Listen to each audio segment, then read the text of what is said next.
Greetings, my gremlins and ghouls. On this day of many troubles and terrors, I present to you a story of hardship, a tale of tragedy, one following a girl whose life was so unfairly taken away before it could ever begin, before it truly did begin.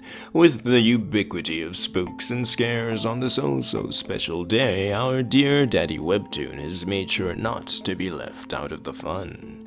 From this year's Halloween lineup, I have found just the story I'd like to share, and that would be Survival Diary. This brand new Webtoon original has only as many chapters as you'd expect from a story only hours old, but even from just those, I've found promise. Surplus Man Survival Diary is another entry into the always, everywhere, and will never ever die zombie apocalypse genre following a young girl named Lynn who's become one of the infected, this world's red-eyed zombies. What makes this special is that she retains her awareness and cognitive function, thinking like a human being unlike all of the other unlucky saps cursed to share in her misfortune. Now, although we've had similar stories before starring characters that make the infection of whatever ruins the world their own, those usually revolve around using that power to fight back against the crumbling world to make a safe home for themselves and their compatriots. Survival Diary is different. Lynn starts out the story alone, presumably as she's been for a long time. From trying to lead a normal life to studying the walking corpses that surround her, she's tried to maintain her sanity by keeping busy in her solitude. True to the title, she does whatever she can think of to fill the pages of her diary. It's a refreshing change from all of the objective-driven stories I've prattled on about in the past.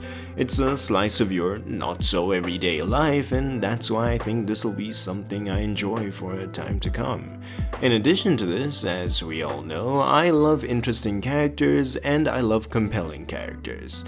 Though it's far too early to be certain, I have a strong feeling Lynn and the man she meets when she goes on her first long-distance scavenge for resources will be two such characters.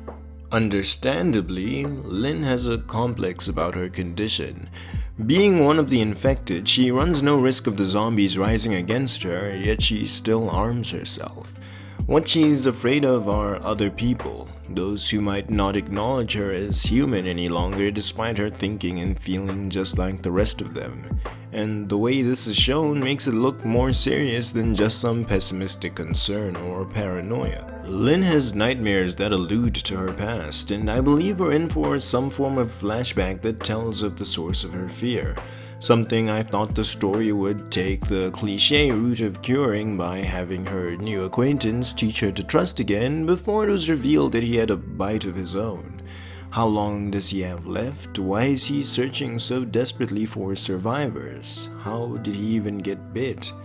We don't know the answers to any of these, but I'm intrigued enough to want to find out, and I'll be reading more of this in the future to do so.